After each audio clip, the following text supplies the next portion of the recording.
His Grace Mahavishnu Prabhuji on Srimad Bhagavatam 4.6.9. Hare Krishna Prabhuji. Hare Krishna Mataji. This is all glories to Srila Prabhupada. Hare Krishna Prabhuji, Dandavas Pranam. Srila Prabhupada ki jai, Guru Maharaj ki jai. Thank you Prabhuji for giving your association and valuable time. Thank you Prabhuji. Hare Krishna. Hare Krishna.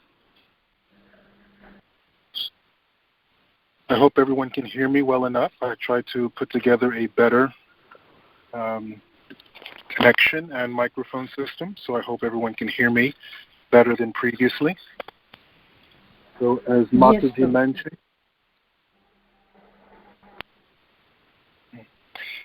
mentioned, we are reading from Srimad Bhagavatam, Canto 4, Chapter 6, Text number 9. Om Jnana Timirandhasya Jnananjana Shalakaya Chakshurunmilitam Yena Tasmai Shri Gurave Namaha Shri Chaitanya Manobhistam Sthapitam Yena Bhutala Swayam Rupaka Dhammahyam Dadhati Swapadhantikam. Om Nama Om Vishnu Padhaya Krishna Prishthaya Bhutale Srimate Bhakti Vedanta Swamin Niti Namine Namaste Saraswati Deve Gauravani Pracharine Vishesha Shunyabhadi Paschatya Deshatarine Vanchakalpatarubhyascha Kripasindibhyaeva cha Patithanam Bhavanebhyo Vaishnavibhyo Namo Namaha. Jaya Shri Krishna Chaitanya Prabhu Nityananda Shri Advaita Gadadhara Srivasari Gaura Bhakta Vrinda. Hare Krishna, Krishna Krishna, Hare Hare. Hare Rama, Rama Rama, Hare Hare.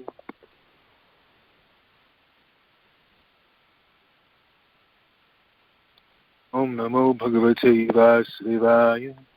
Om Namo Bhagavate Vasudevaya.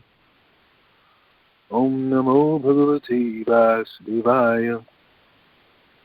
Again, this is Canto 4, Chapter 6, Text number 9. I will read the Sanskrit. Janma Ushaditapo Mantra Yoga Siddhar Naretarai Justam Kinara Gandharvair Apsaro Bhirvritam Sada. The abode, translation, the abode, known as Kailas, is full of different herbs and vegetables, and it is sanctified by Vedic hymns and mystic yoga practice. Thus, the residents of that abode are demigods by birth and have all mystic powers. Besides them, there are other human beings who are known as Kinnaras and Gandharvas, and are accompanied by their beautiful wives, who are known as Apsaras, or angels. There is no purport to this verse, but as I read this verse yesterday, I was struck by the picture of Kailas, right? Mahesh Dham. Many of you, I'm sure you know the Brahma Samhita, and when you read the description of Haridham or Krishna Loka from Brahma Samhita, it is also a very, very beautiful description of Goloka Vrindavan. When I was reading this verse, thinking about the description in Brahma Samhita about Krishna Loka, I was also reminded of my Guru Maharaj, His Holiness Bhakti Tirtha Swami, who passed away so many years ago.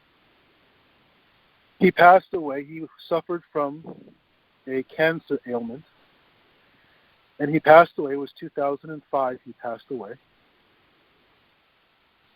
And he passed away in Pennsylvania, the temple there, Gita Nagari. Those of you, I'm sure many of you know of the temple there, the farm community in Gitanagari in Pennsylvania. And when leading up to his passing, many devotees had asked him, many of his disciples had asked him, why do you not go to Vrindavan, go to Mayapur and pass away in the holy Dham of Vrindavan and Mayapur? His answer was very, very instructive. His answer was that wherever there is Krishna and his devotees, that place is the holy Dham. So even though Gitanagari is materially, physically, may be situated in the Paschatya Desh, right, of United States, Pennsylvania, it is still Haridham. It is still as good as Goloka Vrindavan. This was, for me, very, very instructive. Because although we have attachment to the Holy Dham, those of us who have been to the Holy Dham, Vrindavan, Mayapur, there's a deep, deep attachment. It's very easy to be attached to the Holy Dham. But at the same time, we must also have the same realization that where there is Krishna and Krishna's devotees, that too is as the Holy Dham. In fact, we may live in Vrindavan, we may live in Mayapur, Jagannath Puri, Dwarka Dham, all these wonderful holy dhams. We may live in these places.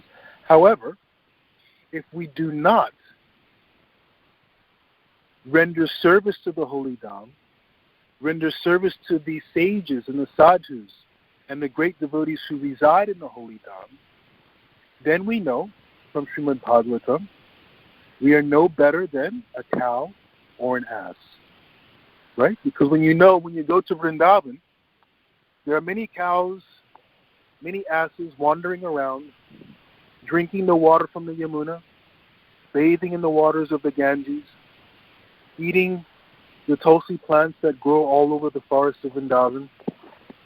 So in that way, they are, of course, very, very fortunate. But to get the true benefits of being immersed in the Holy Dham, Mayapur, Vrindavan, and so on, we must take the association as much as possible and render service to the devotees who live in the Holy Dham. So just living in Mayapur, Vrindavan is not enough. We can live in Mayapur and Vrindavan and commit all kinds of dham aparad. Many, many weeks ago, I gave a lecture on aparad, how these different types of aparad destroy our desire for devotional service, our creeper of devotional service. We can live in the Holy Dham and commit so many types of dham aparad and not have a full appreciation of what it means to reside in the Holy Dham, to serve the Holy Dham, to take association of the devotees who live in the Holy Dham. And in that sense, we are no better than a cow or an ass. These are not my words. These are from the Srimad Bhagavatam. Right? Conversely, we can be living in Paschatya Desha, United States. Many of you, as you were giving your introductions, it was very nice to hear so many devotees from all over the United States. It's very wonderful in that sense, right? Texas, North Carolina, Ohio. I myself am here in Massachusetts. In all these places throughout the United States and around the world, we may not be physically situated in Mayapur, Vrindavan. However, because we have the association of devotees, because we are in the temples of Krishna, then we are as good as living in the Holy Dham. Because Krishna and his devotees are there. Krishna and Radharani are there. Krishna and all the cowherd boys are there. So we can appreciate what it means to be in Haridham, Goloka Vrindavan. And as we look at today's verse, in the translation, what does it say? The abode known as Kailas is full of different herbs and vegetables, and it is sanctified by Vedic hymns and mystic yoga practice. This is the mandir. Srila Prabhupada has given us such wonderful opportunities that no matter where we go in the world, we can experience Goloka Vrindavan. What we read here, I will read the translation again. And as I read this translation, in your mind's eye, you will see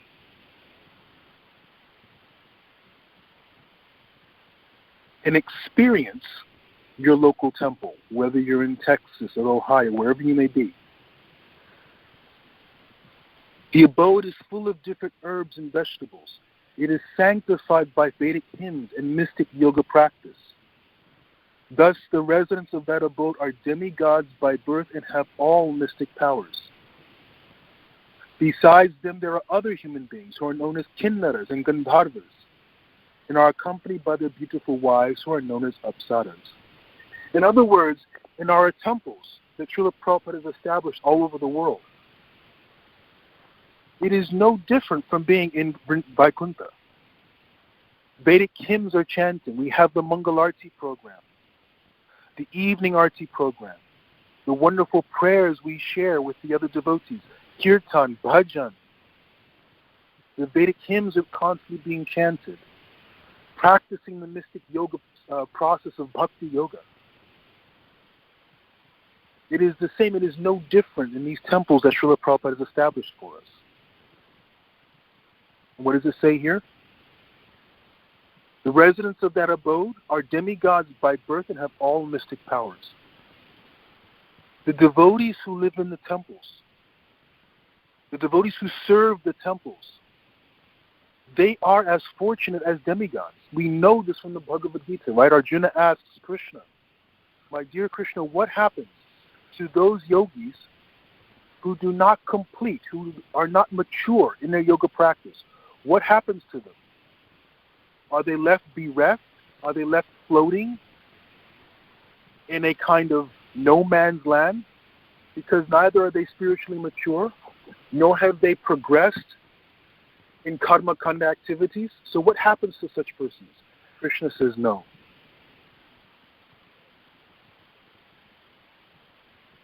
Such yogis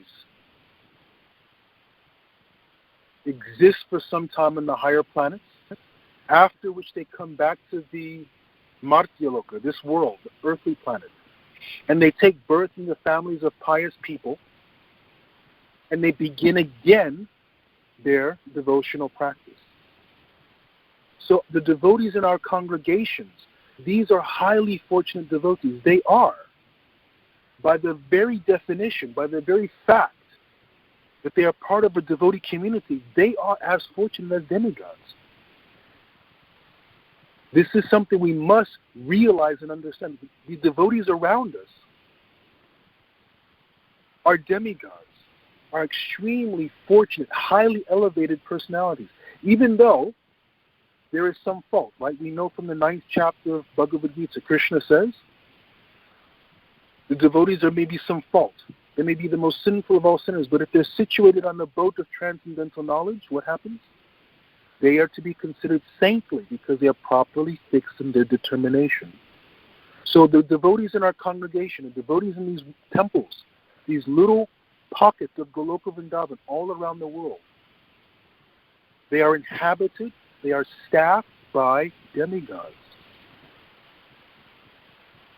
When we walk past devotees in these communities, when we see the devotees in the temples,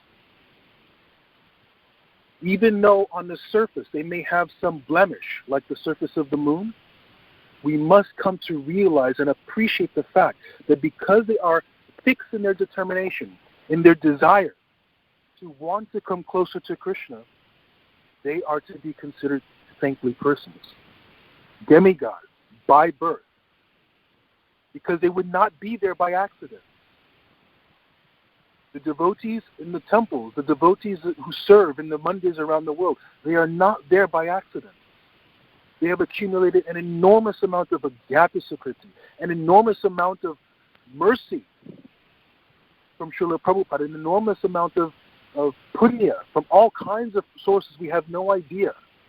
but they are not in these temples by accident. They are not attracted to Krishna by accident. They're not attracted to Srila Prabhupada's teachings by accident. The devotees in our communities are highly elevated souls, highly elevated personalities. Srila Prabhupada, when he established the first Gurukula in Dallas in the early 70s, he was talking to the first Gurukul teachers of ISKCON. And my former spiritual master, Jagadish Goswami at the time, he was ISKCON's first minister of education. And he was telling the story, he was relating this conversation, all the teachers and he himself were having with Srila Prabhupada, and they were talking about how to care for the children in the Gurukula. This is a famous quote. You can find it pretty much anywhere. Of course, you go online and you can certainly pull it up. But Krishna was telling the first teachers, first Gurukul teachers of ISKCON, he was saying, be very, very vigilant about these children. Take extra care of these children, because these children are Vaikuntha children. They are incredibly special children. Take all care to ensure that they grow nicely in Krishna consciousness. Those are Prabhupada's words. So our children, even though they're our children, right? They behave silly, they make mistakes. Sometimes they're even drawn by different types of activities, especially here in Paschatya Desh, in the United States, right? Our children, sometimes we cry. We are very stressed and anxiety because our children are sometimes distracted by material nature in the United States, right? Material nature in the United States is very, very powerful here. And we become anxious and worried. But even still, even with all the distractions that are found here in the United States. As you know, I have a Gurukula here in Northborough, Massachusetts. And we have vacation now, this next 6 weeks. And one of the families, they have two daughters. Two of their daughters are in Gurukula. One is 15, and the other is, I believe, 10 or 11. And they were going back to India. So we had the Gurukul finished, the exams were taken. So they were going back to India. This was a few weeks ago. And I was talking to the parents.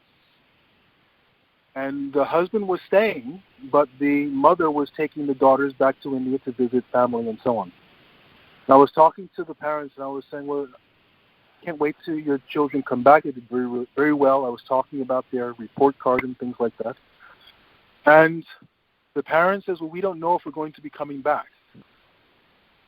And I was shocked. I said, why? I mean, oftentimes maybe career issues, who knows? And the girls, they weren't there. They were not listening. I was just talking to the parents. And the parents said, well, you know, United States, America is good for some things, but the effect it's having on my daughters is very, very, it's not very good. And it was easy to understand that. Because oftentimes in Gurukul class, it's very difficult, right? I went to Gurukul at a time where in India it was much easier to raise children in Krishna consciousness. 20, 25 years ago, it was much easier. Well, 30 years ago, my God. Anyways, it was much easier to raise children in Krishna consciousness. Now it is very, very difficult, whether in India or in the United States. But at the same time, as per Srila Prabhupada's instruction, we must be very, very vigilant. We must take extreme care to protect the souls of these young children. They are, as Srila Prabhupada mentioned, Vaikuntha children. They are not with us by accident. We have a very, very special responsibility, significant responsibility for our children. I was talking to one GBC Maharaj, and we were talking about Gurukula. And as many of you know, Gurukula had some difficulty in the early years of ISKCON, the early 2 decades of ISKCON. Gurukula had some difficulties. And I was talking to GBC Maharaj, and we were talking about how to, again, grow and expand Gurukula, because that was Srila Prabhupada's desire. Prabhupada was very, very very, very interested in the growth of Gurukula, right? Very, very. When you should read some of the letters. Prabhupada talks about the Vrindavan Gurukula. He was very proud of the Vrindavan Gurukula. He spent a lot of time training the teachers of the Vrindavan Gurukula, instructing them how to take care of the children. So I was talking to GBC Maharaj about expanding and growing Gurukula throughout the world. And we were both lamenting how the need is so great because ISKCON is growing all over the world. In America, it's a little slow. But all over the world, ISKCON is growing quite well. But there are not enough Gurukulas to properly take care of the spiritual education of our children. And it is very, very unfortunate, because these children have been given to us to take care of and to make sure that they progress and grow in their spiritual life, in their spiritual development. And as we serve the children, as we serve them and help them come closer to Krishna, we are also benefited.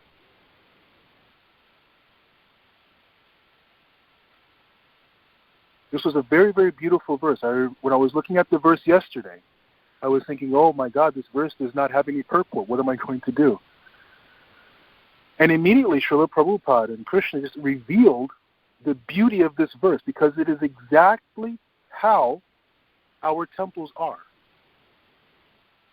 The temples that Srila Prabhupada established has wonderful devotees in our temples. Fortunate devotees who are as demigods, right? Vaikuntha children in our communities. Our temples are filled with Harinam, the holy names of the Lord, right? All throughout the morning, all throughout the evening.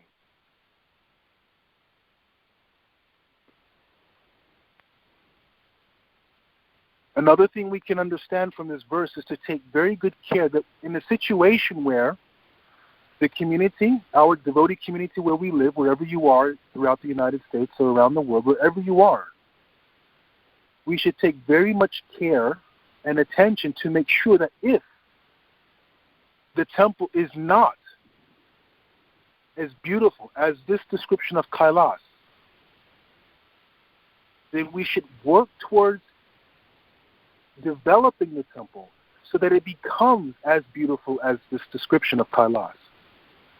So that when people walk in the temple, when we walk in the temple, when devotees walk into the temple, they should be transported to Goloka Vrindavan. They should see exactly what is being described here in this particular verse. They should see flowers, life, plants. They should hear the chanting of the holy name, the hymns in glorification of Radha Krishna. They should hear the chanting of the devotees. When they encounter the devotees in the temple, the devotees should be well taken care of in the community, right? There is nothing more demoralizing than to walk into a community of devotees and the devotees are depressed and despondent. That is not Vaikuntha.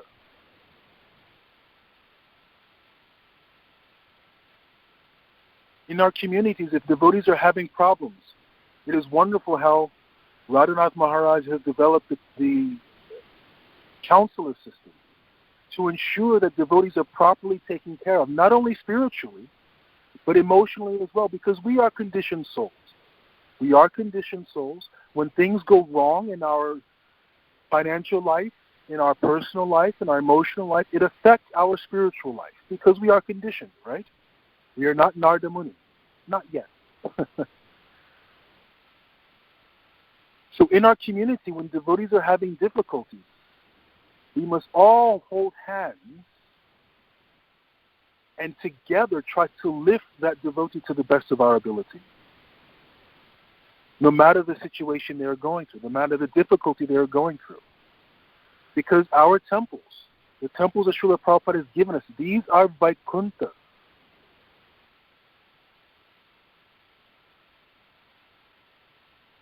I strongly urge that sometime during this day, read the translation of the Brahma Samhita and the descriptions of Krishna Loka. These are our temples. the temples that Srila Prabhupada has given us. And to a greater extent, this is the ISKCON temple, the ISKCON family, the ISKCON community. The ISKCON house is the same.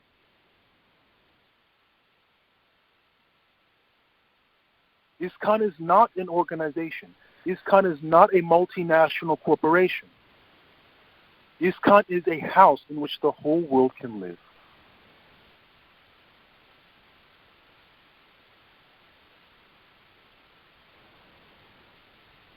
We are family members in this house. When our brothers and sisters are having difficulties, we don't throw them out of the house. We do whatever we can to help them, to serve them. We do whatever we can not to be a disturbance to our brothers and sisters.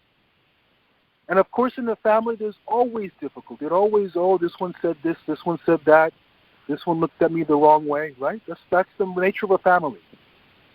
But at the end of the day, what happens? The family all sit and have dinner together. At the end of the day, we all sit and have prasadam together. We all worship Krishna together. We all chant together. We all hear from the Bhagavatam together. We go to Mangalarti together. The evening program together. The weekend programs together.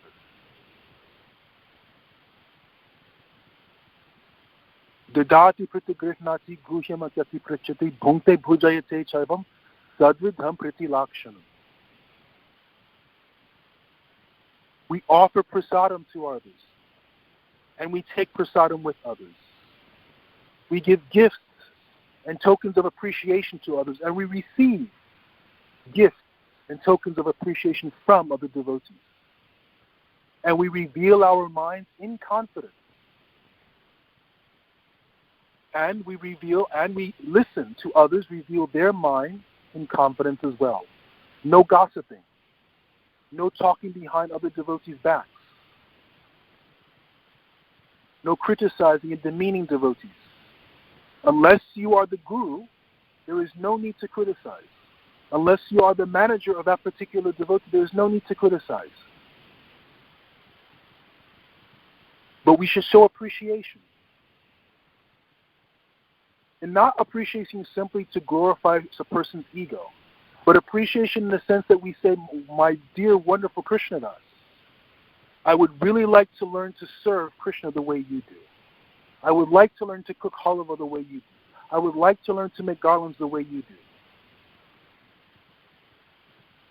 That is how we show appreciation to devotees. If there's some discrepancy in their service, if it is our responsibility, we're in a position of authority, then of course we must say something. But otherwise, no matter what we say, it must always be for the benefit of the other person, of the devotee. We are very, very fortunate that Prabhupada has given us such wonderful temples. Each and every one of these temples is as good as Goloka Vrindavan. But we also have to make sure we maintain that in our temples. Our temples should not just become places of weekend worship. The mandir is the house, Krishna's home. It is as if Nanda Maharaj and Yashoda Mai were living there with Krishna.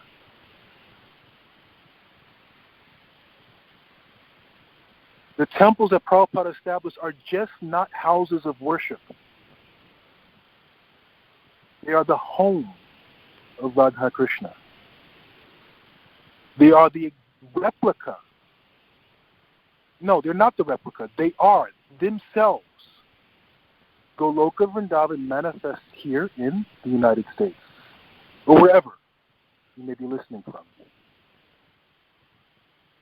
But we cannot take this cheaply. That is very unfortunate when sometimes, a few years ago, 2-3 years ago, I went on, I had the good fortune to be able to take some time off from work, and I went on a 6-year, that would be very nice, a 6-week tour of temples of the United States. I called it my Mangalarti tour. For 6 weeks, I drove from temple to temple. I started here in Boston, and I drove west as far as Chicago. My home city is, I'm from Chicago. I grew up, before I went to Gurukula, I was born in Chicago. My mother joined in the Chicago temple back in the 60s.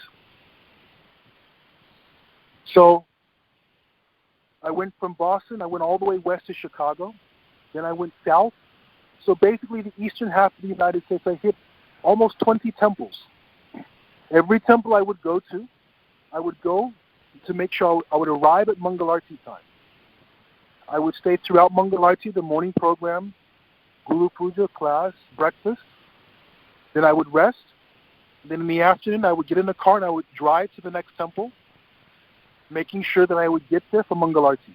And like this, I went for 6 weeks. Beautiful temples. It is so wonderful to see everywhere Vaikuntha. Washington, D.C., Pennsylvania, Ohio, Chicago, Indiana, Tennessee, Mississippi, all the Vaikuntha, everywhere I went, little Vaikuntha Dham. But what was also very, very unfortunate was some temples did not externally look like Vaikuntha. There was some difficulty in the maintenance of the temple. There was some difficulty in the upkeep of the temple. There was some difficulty in the relationships with the devotees in some temples. That was very, very unfortunate.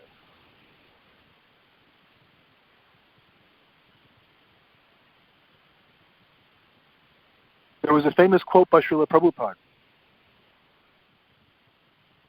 We'll start to wrap up here. There's a famous quote by Srila Prabhupada to Jayapataka Maharaj in the early 70s when they had bought the farmland, the land for Mayapur project that is growing very nicely now. And Srila Prabhupada established or assigned Bhavananda Prabhu and Jayapataka Maharaj to develop Mayapur. And he had said to Jayapataka Maharaj, I have now given you the kingdom of God, now you develop it. That was his instruction to Jayapataka Maharaj. But that instruction equally applies to each and every one of us. Srila Prabhupada has given us ISKCON,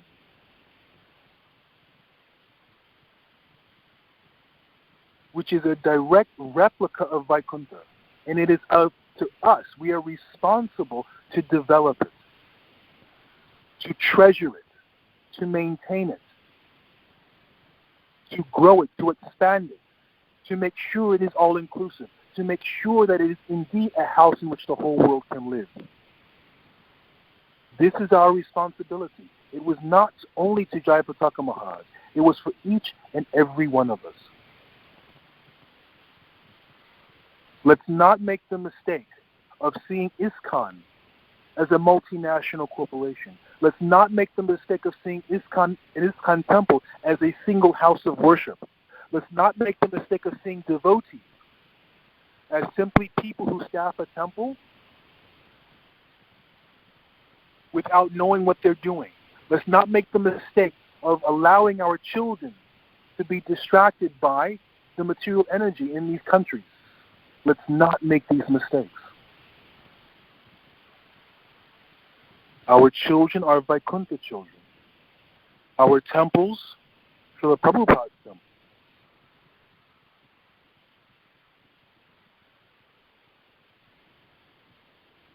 are replicas of the spiritual world, are indeed the spiritual world, Goloka Vrindavan. The devotees in our communities, in our congregation, in the temple, they are demigods. They are demigods. They are saints. They are highly elevated jivas, highly elevated personalities. We are all still going through conditioning, but every one of the devotees in our community, in our congregation, are highly elevated souls.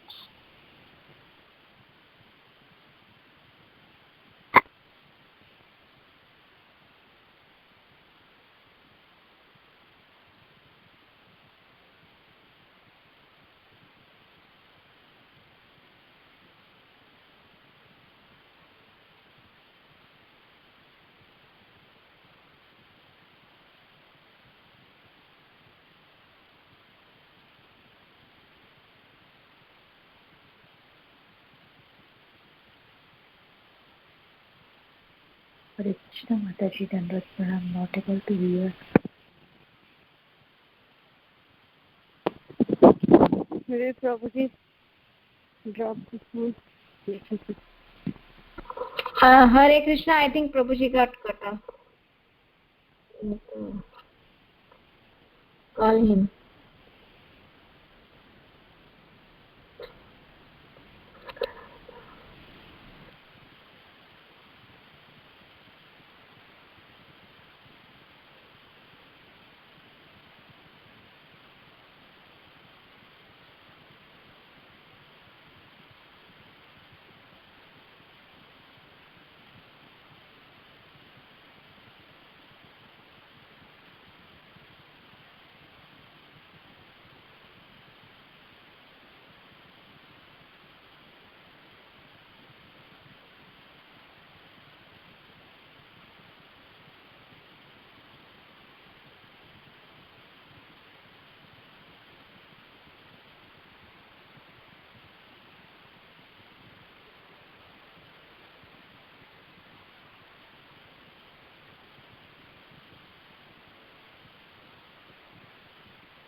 Hello? I'm sorry, I must have been cut off.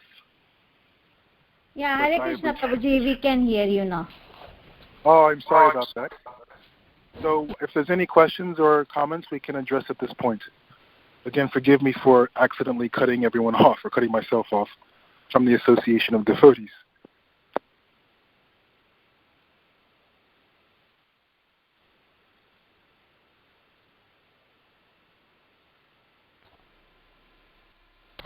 Hare Krishna Prabhuji, very very wonderful class and very very instructive. So Prabhuji, I would like to ask you to speak more about His Holiness Bhakti Tirtha Swami Maharaj, because his life is very very much inspiring to all of us. So if anybody else has any question regarding to class, they can ask, and later on you can speak something about Bhakti Tirtha Maharaj. Thank you.